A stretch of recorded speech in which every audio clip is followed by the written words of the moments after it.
আজ ভেবেছিলাম বাড়ির সকলে মিলে রেস্টুরেন্টে গিয়ে একটু চাইনিজ কিছু খাবো, কিন্তু বাইরে অঝোরে বৃষ্টি পড়ছে।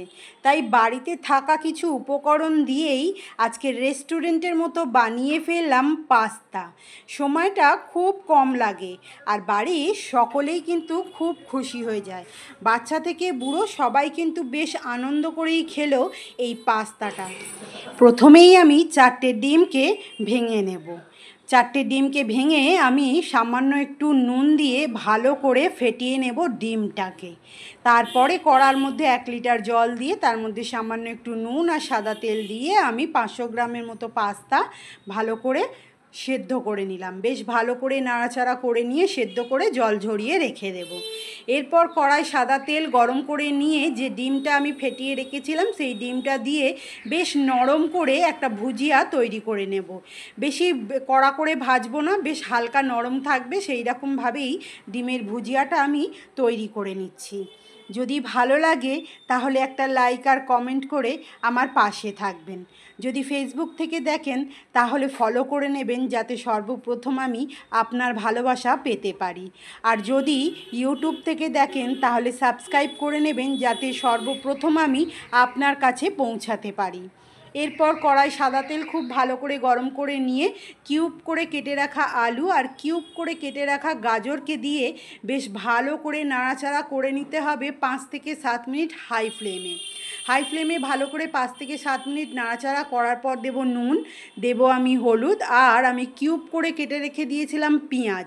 আর সেই পেঁয়াজটাকেই দিয়ে আমি আবারও খুব ভালো করে হাই ফ্লেমেতে নাড়াচাড়া করে ভাজা ভাজা করে নেব সব কিছুকে। দেখুন ভাজা ভাজা হয়ে গেছে। এরপর দিয়ে দেব ডিম ভুজিয়া, দিচ্ছি আমি বেশ কিছু কাঁচা লঙ্কা কুচি, ঝালটা নিজেদের স্বাদ অনুসারে।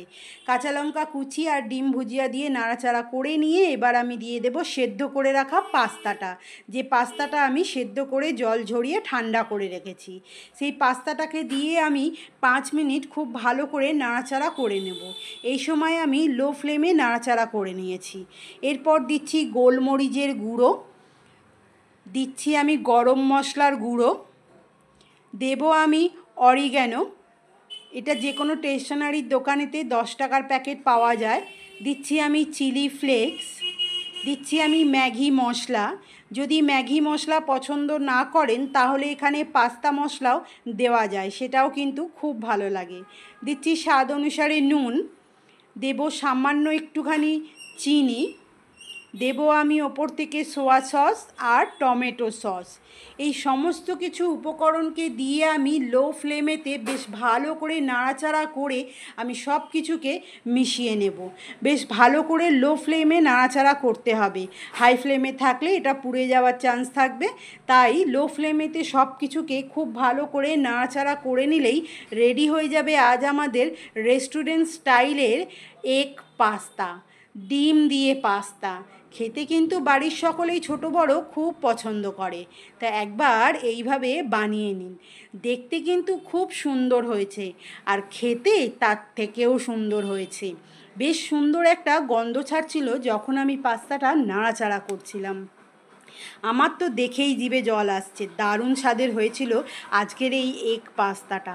একবার বাড়িতে অবশ্যই ট্রাই করে দেখবেন, ছোট থেকে বড় সকলেরই কিন্তু ভীষণ পছন্দ হবে। আবারও দেখা হবে আমার সকল প্রিয় বন্ধুদের সঙ্গে নতুন কোনো রেসিপির সঙ্গে। ততক্ষণের জন্য বন্ধুরা ভালো থাকবে, সুস্থ থাকবে। আবারও দেখা হবে তোমাদের সঙ্গে। এতক্ষণ আমার সঙ্গে থাকার জন্য অনেক অনেক ধন্যবাদ সকল প্রিয় বন্ধুদেরকে। টাটা।